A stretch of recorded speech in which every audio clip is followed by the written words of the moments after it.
SCP-2935, O Death. It's not easy for the Foundation to secure, contain, and protect humanity against the thousands of apocalyptic anomalies. But depending on the canon you're reading, they typically do a pretty good job. There's plenty of articles covering K-class and other end-of-the-world scenarios, but none come close to the totality of SCP-2935, a parallel dimension in which death survived. On April 28, 2016, Foundation Site-81 near Bloomington, Indiana, picked up a distorted and unintelligible radio signal. Curious as to the signal's origin, a team traced the signal to a cave underneath a cemetery in the nearby community of Joppa. Next, the team decides to explore the cave using a drone. At first, they didn't realize that anything was amiss, believing that the drone simply exited outside the other end of the cave. Upon exiting the cave, however, they picked up a distorted version of the radio signal and had realized that the drone has passed through some sort of anomaly, essentially entering some sort of parallel dimension. These radio signals seemingly originated from the parallel version of the nearby Foundation Site-81 and has been looping for the past 8 days. The transmission reads, "This is an automated emergency broadcast from the SCP Foundation and your national government. One or more of our sites is experiencing a communication breakdown, likely due to a containment breach of unknown magnitude. All citizens are ordered to stay in their homes as containment teams work to secure the breach. This message will broadcast from April 20th, 2016 until..." The transmission suddenly cuts out at this point and repeats again. Mobile Task Force Epsilon 13, Manifested Destiny, were sent into the cave to explore the anomaly which took place over the course of 3 manned missions and 1 unmanned mission. The first mission, codenamed Gauntlet, commenced to explore the area immediately surrounding SCP-2335's insertion point and collect any samples that they could. Upon entering the alternate dimension, they remark how the temperature is pleasant, the sky is cloudy, and most notably, there is no living vegetation in sight. Their surroundings are seemingly identical to the area outside of the cave in our dimension. The team decides to travel down a road until they discover a farmhouse. Upon entering the house, they find the corpses of 3 adults and 1 child around a table. The agents note that it appears as if they have only recently become deceased. They find a newspaper on the table dated April 19th, 2016, and it seems to be identical with the newspaper from that date in our dimension. They check a clock on the wall which shows the correct time in our dimension, which proves that this dimension is fully connected to our own. One of the agents remarks how there is no mold covering any of the food, despite it being left out for seemingly over a week. They collected some samples, including a laptop and a smartphone, before finally turning on the television. Most of the channels consist of nothing more than test signals, but the home shopping network has a live feed which is showing 2 corpses and a burnt backdrop. The team decides to call it quits for this mission and head back to the cave. While returning, however, they note that they haven't heard any birds, insects, or car noises this entire time. Just the wind.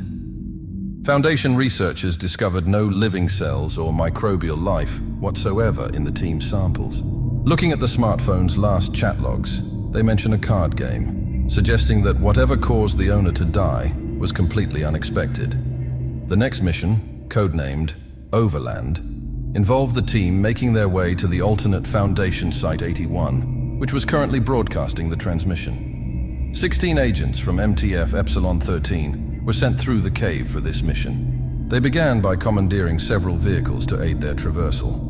On the way to the site, they note that the roads are fairly clear, as not many vehicles were present at the time of the incident. On the way, they see a few fires, which appear to be caused by downed jetliners. They decide to split into 2 teams, with one team entering the site itself and the other going to the off-site server bank. The logs follow the team going into the site, and a couple members of the team note that they were at this site when the incident occurred. The site is currently in lockdown status, but they are soon able to turn it off and make their way towards the front offices. They find corpses of individuals that they recognize and who work at the site in our dimension. Notably, there is no blood on any of the corpses, suggesting that it was possibly a disease of some sort. The team learns that at 4 a.m. on the 20th, a routine vitals check on the site reported no response from any of the vitals transmitters. The automated system then pinged a number of higher levels of staff, which all failed to respond. The automated systems then locked down the site and began broadcasting the help message. Next, the team attempts to contact a couple of the artificial intelligences patched into the site, seeing that they are still running, but they receive no response from them either. Upon exploring the site further, the team leader, Agent Roy, finds his own corpse as well as many others, each of which appears to have suffered from complete cellular death. They gained access to a computer terminal where they find an encrypted message left only 3 days ago, which is after the point in which everything died. The team sends the message back home and head into the containment wing. They wanted to check on a few SCPs, but they are also all dead, including SCP-2936, which they refer to as the Ghost Girl. They also find another one of the team members' corpses, Agent James Keller, despite him saying he wasn't even at this site during this time frame. What's weird is that the corpse is actually decomposed, unlike all of the other corpses they found. Then they remembered that SCP-682 was being transferred and spent a few days at this site. They quickly head downstairs to where its containment chamber is and open it. In it lies the corpse of SCP-682, displaying no signs of life, which weirded out the team, and they quickly call the mission there. The next mission, codenamed 19, has the team head to Site 19. Due to unknown reasons, only one of the 16 agents' recorders managed to broadcast their feed back to base, that being Agent Keller. Incidentally, the same individual whose decomposing corpse the team found last time. Due to this, we're given much less information about this mission. After making it to Site 19, they find another emergency transmitter, although this one is pinging every few seconds. This allowed them to confirm that the incident apparently occurred at 3:13 a.m. Eastern Standard Time. They found SCP-963, the amulet that allows for Dr. Bright's immortality, but it appears to be completely inert. Next, they find the broken remains of the possessive mask, SCP-35. They come across a deceased, SCP-173, the sculpture before moving on to SCP-079, which is an old artificial intelligence, which is also dead, confirming that anything even resembling life died as well. It also appears that the effect was global, affecting anything and everything that either lived or resembled life. The log ends with Keller stating that the on-site nuke at Site 19 was tripped, and they're locked in down there. He gives the team's final goodbyes, and the transmission suddenly ends. During Epsilon 13's exploration of Site 19, an automated drone was sent into the alternate dimension in order to carry out aerial surveillance, as well as make contact with the team and collect the evidence and samples they found. After the drone reaches a few kilometers into the air, it can see that the surrounding area is entirely devoid of life. It sees drifts of sand and dirt beginning to form alongside the roadways and houses. As the drone flies towards Indianapolis, it notes a number of large fires, especially at the Indianapolis International Airport in the distance. The city itself is left mostly undamaged, and so the drone flies towards Foundation Site 19. After flying through a storm and reaching the site, the drone transmits its coordinates to the team and powers down. 5 hours later, however, the drone is reactivated by Agent Keller. He loads a package onto the drone before looking into the camera and stating, "I don't have any answers. I don't think there are any. I'll do this one thing and hope that fixes it. Seal it shut. You have to lock it in here with us. I'm sorry." The drone flies back towards the cave, and along the way, a nuclear explosion is seen at Site 19. So what exactly caused Agent Keller to detonate the on-site nuke and kill his team while telling the Foundation to seal up the cave? Why was the alternate corpse of Keller the only one decomposing? And what was on the encrypted audio message they found? All of these answers can be found in the final log of the report, where we can read the encrypted message for ourselves. The person doesn't provide their name, but states that it's currently April 26th, and they managed to get back into Site 81 despite the lockdown. I'll read the rest of the message verbatim. "I wish I had an explanation. If I didn't still bleed, I would think I was dreaming. But I wake up, and I'm still here, alone, and everyone is gone. They sent me to check this signal they had picked up near Joppa, just off of 70. Quick little exploratory mission. I was the closest. I pop in there and find this cave, and on the other side is the world I just left. But it's this one. This is the world I ended up in. The grass, the birds, things dropping out of the skies and dark things floating in the water. People everywhere, lying where they stood. And the silence. God, the silence. Not even birds or bugs. Just wind and nothing else. I came back to report on what I had seen, and I don't have any answers. I don't think there are any. I don't even have the right words to say.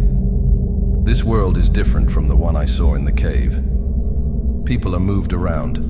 The date is different. Things are different. Because it's my world. This is the one I left. My family is here, and my friends. But now, it's all gone. Everything is dead. There's no evil magic. There's no supernatural stars. There's no futuristic ray gun or false vacuum device or nothing. None of those things mattered. Nothing we did mattered. It's all gone. Something must have been in that cave. Something must have followed me out of there. Needed me to go in there. Needed me to bring it out. Let it loose. Let it do to my world what it did to that. Maybe it's me. Maybe I was the reason. Maybe I am death. If it was in there and I brought it back, then I am death.